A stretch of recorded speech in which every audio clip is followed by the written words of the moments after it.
আমরা বাজেট দেখি, খবর পড়ি, বিভিন্ন জিনিসের দাম বাড়লো কমলো, কিন্তু আমাদের ক্রয় ক্ষমতা কোথায়, কোথা থেকে আসবে, এই নিয়ে আলোচনা হয় না।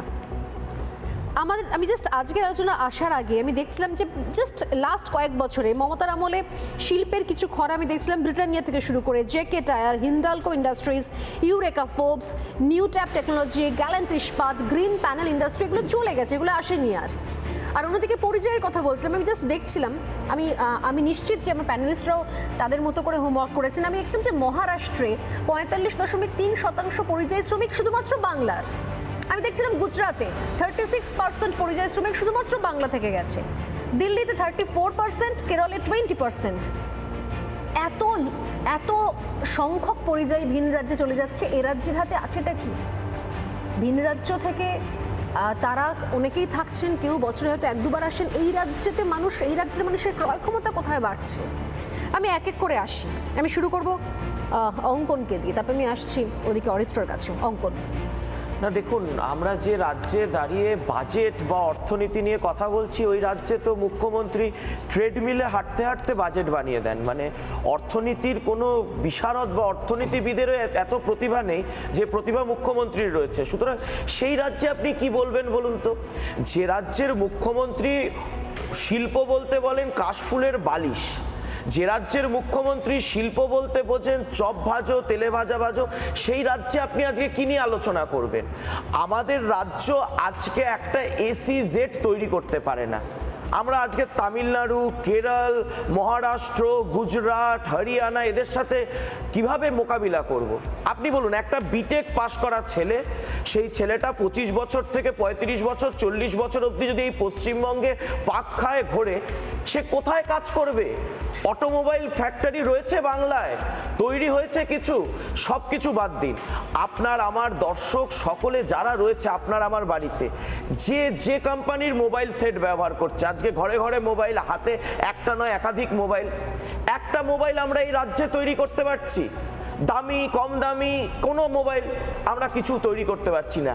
একজন রাজ্যের মুখ্যমন্ত্রী তিনি কি কখনো শিল্প সম্মেলনে বলেছেন যে এইখানে এত বিঘা, এত কাঠা, এত একর জমি আছে, চলে আসো এই জমিতে শিল্প করে নাও? যখন এই মাটি থেকে টাটা চলে গেল, নরেন্দ্র মোদী গুজরাটের মুখ্যমন্ত্রী হিসেবে 1 সেকেন্ড সময় নিয়েছিলেন টাটাকে জমি দিতে, 1 সেকেন্ড।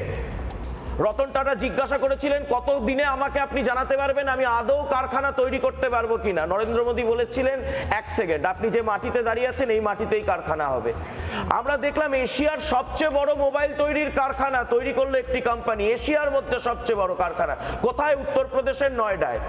জমি নিয়ে প্রথমে খুঁজতে এসেছিলেন একাধিক রাজ্যে, যোগী আদিত্যনাথ বললেন আপনি চলে আসুন, এখানে এসে একটা বৈঠক করুন, 16 মিনিটের মধ্যে সমস্ত ডিল ফাইনাল হয়ে গেল। আর তার জন্য পরিণামটা দেখুন, 8 বছরে উত্তরপ্রদেশে যোগী আদিত্যনাথের আমলে 14,000 কারখানা তৈরি হয়েছে, 14,000।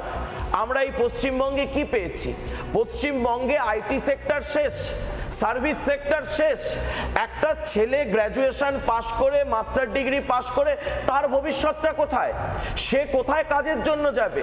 শিল্প নিয়ে কোনো সদর্থক বার্তা নেই। আজকে আপনি বলুন, সব কিছু বাদ দিন, এই যে ফুলিয়ার তাঁত শিল্প, সেইটাকে কখনো বিশ্ব মার্কেটে বা বিশ্ব বাজারে সেটাকে কিভাবে তৈরি করা যায়, কিভাবে সেকে প্রস্তুত করা যায়, এ নিয়ে কোনো পরিকল্পনা, কোনো আলোচনা, একটা লাইন রাজ্য বাজেটে মুখ্যমন্ত্রী আলোচনা করেছেন?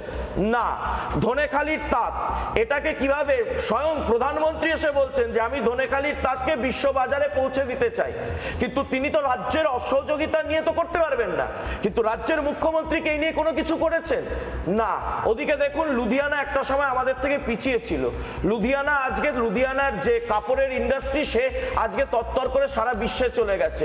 লন্ডনে বিক্রি হচ্ছে, আমেরিকায় বিক্রি হচ্ছে, আমাদের এখানে বিক্রি হচ্ছে না। আমরা দিনের শেষে পিছিয়ে যাচ্ছি।